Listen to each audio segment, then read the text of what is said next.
said, this is why hip-hop is dead. They ain't got a rap. They could sell a mill saying nothing on the track. They could write a song about chicken noodle soup and lip gloss and watch their careers just lift off, and they don't need skill, not an ounce of talent. They just make up a dance and the fans start wailing. Do the Superman and they lean and they rock. Two-step with a snap, looking mean when they bop. And they got them a hit.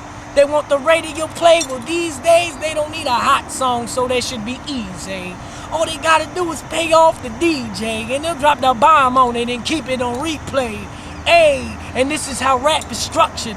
Yo, why you think every track is lackluster, huh? Why you think everything out is so soft? This is why I keep my radio off. I'm like, damn, am I the only person here that has a good set of working ears? Cause I'm here with y'all hearing and y'all go berserk and cheer, but me, I turn it off because it hurts to hear. Music is only getting worse. I fear that this will continue unless we persevere.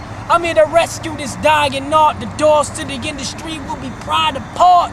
See, I respect the vets for not only paving the way on the microphone, they rep to death. With these new rappers, I'm less impressed to be erased when I shake up the game like an etch-a-sketch. See, if you want to be a part of this industry, all you gotta do is rob a star for his imagery. Nowadays, you only go far with a gimmick beat. That lack of creativity wouldn't limit me.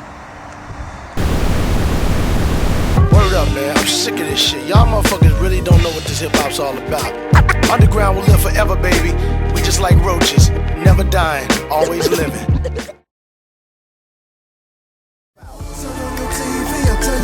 Don't see babies in the trash and 50 shots from the police. The wrong colors get a razor blade across the cheek. If you don't believe me, follow me. So come to my block, come to my hood. Cameras don't come, shit ain't no good. Things you ain't never seen. Show you things you ain't never seen. Never seen. No light, no heat, no food in the fridge. Dead broke, dead beat, can't do for my kids. No job, no dough, the rent's due where I live. I can't pay, now I'm being removed from my crib. I got evicted. I grabbed the brew and I swig to drink the pain away, but I start losing it, kid. I'm pissed drunk, crying with the toot of my wig. I'm really thinking about pulling the trigger. I'm suicidal. Fuck it, I might find peace in the grave. I can't think of one reason to stay well. I love my kids, but being a parent, I'm terrible at it. Maybe I learned from mine, both of my parents were addicts. My brother's dead, my baby mother's a gunther. My fam disowned me, there's nobody to run to. I'm all alone, no place to call a home. With the barrel to my dome, I squeeze the trigger on the chrome. On TV, I tell you what you don't see, baby. That was my brother from another mother, man. Miss him to death. He's your best friend from childhood? Yeah, from childhood. Like my mother used to babysit him, his moms used to babysit me. That type of thing. And that's why we were two different types of dudes. Like he went to Catholic school and he was a good kid, and I was outside wailing and everything with all the other little kids and causing problems. But I always stood cool with him, and he was like, it's friends like that that kept me, you know. Like I walked that thin line. I got down with, I'm a weird dude, like a versatile crowd I keep. Like I get down with the lunatics, and then I got the, you know, people level-headed, peaceful. Anyway, so yeah, he was on his motorcycle. So he like that. We was best friends, man. But we had so much that wasn't in common. Right. Like his thing was always cars and motorcycles and all that. And me, I was rap and graffiti and all that. Right. And I used to tell this dude, man, about that motorcycle stuff, man. The only time I ever got on a motorcycle was with him. And that was his passion. That's what he loved to do. He got on his bike on a nice spring day. Day was a beautiful day. It was warming up, and while he was going around someone in the park, he went to go around them on their left side, and they went to go make a U-turn in the middle of the park. So when they made the U-turn, he went head on with the car. He got crushed between his bike and the car. This happens to him, and it's just like, yeah, it did, man. It changed me a lot, man. It made me like, you know, life is short. Right. And any given moment, you know, look, good dude like him ain't do nothing, ain't bother nobody. And, you know, it happened to him. So while I'm here, I gotta get it right.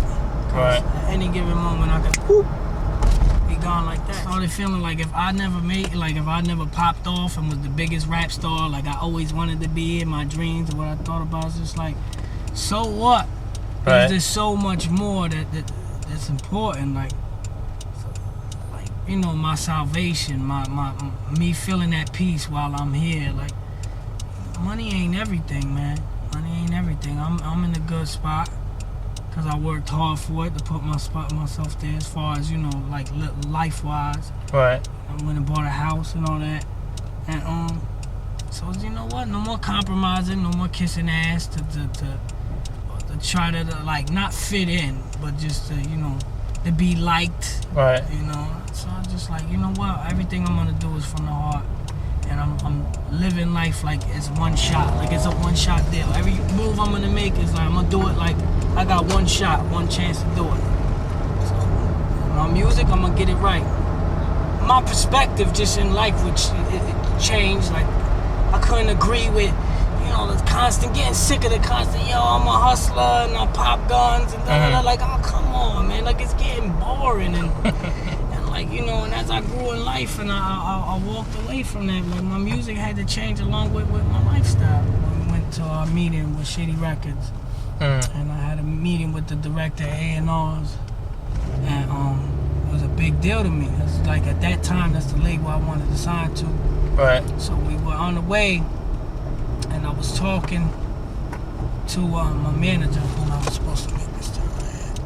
Talking to my manager and my mans and them, and I was just like, yo, you know, if, like, almost praying, like, you know, if we get on, man, we just gotta, you know, do what we gonna do and then change it up and be role models and set an example for the kids. And, you know, the point me bringing that up is like I always knew that this was the lane I was gonna take, eventually. But I was putting it off. Like, yeah, eventually this is what we're gonna do, but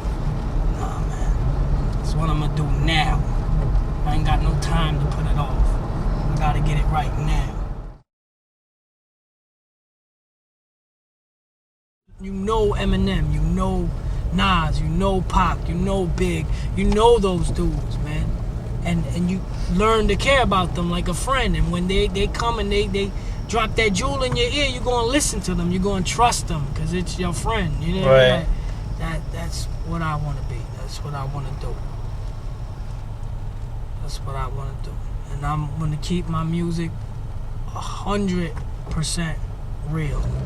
My insecurities, my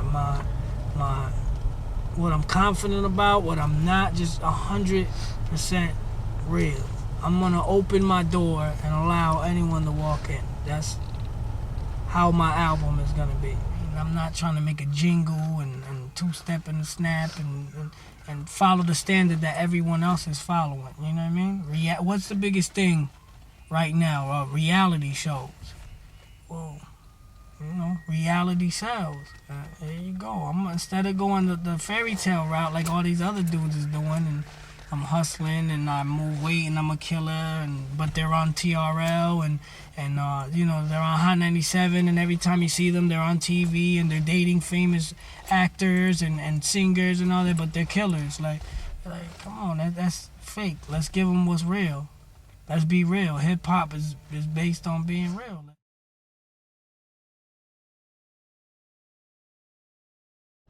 I was 20 years old. 20 years old. That was the roughest. I had a job. I was making maybe like $10 an hour, and my mother had to leave her job to take care of my father because he couldn't work. The cancer had got to his bones and his spine. He had a tumor pressed up on his spine, so he couldn't walk. And his legs, his femur broke. Cancer got to his bones. He just couldn't work anymore. He was just too sick. So my mother had to take care of him, and she had to leave. And I was the only dude working. And you know, my father had his Social Security. I mean, the disability checks coming in. That just wasn't cutting it, man. So that time was just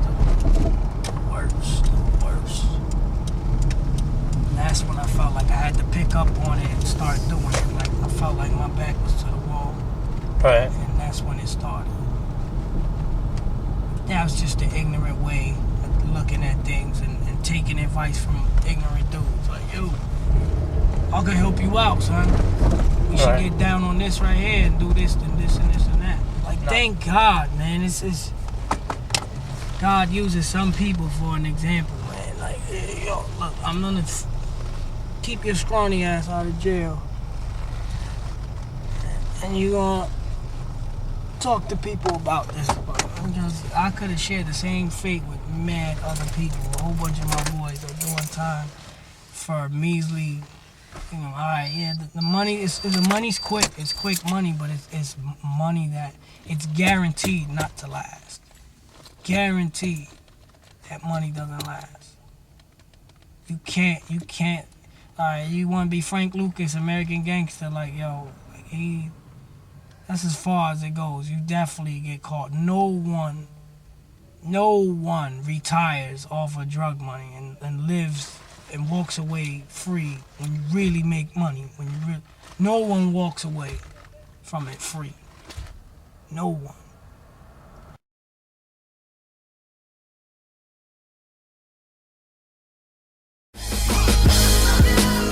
It's time to welcome me home. I think hip-hop music is contributing. Like, come on, man, I'm one of those kids. You can't preach to me, tell me that you know, music is not misleading. It sets a standard to live by when you're in the street. When you're in the hood, there's no snitching. When you're in the hood, get your hustle on and survive. And you survive by any means necessary. Whatever you gotta do, you gotta do it. Like, and music sets the standard, the message. You reap what you sow, so they you know what I mean? They sow it, they keep spitting this out, and all it does is come back around, and nobody's breaking the cycle. It's just a circle of life in the hood. Like, hate, crime, comes back to the kids, and they spit it out. Hate, crime. Man, there's a way out. There's a way out. So welcome me home, I'm here to make a difference. I'ma fight this machine and put an end to its existence. I won't rest until our culture is saved. They left it for dead. I'm here to chase the vultures away and take it back.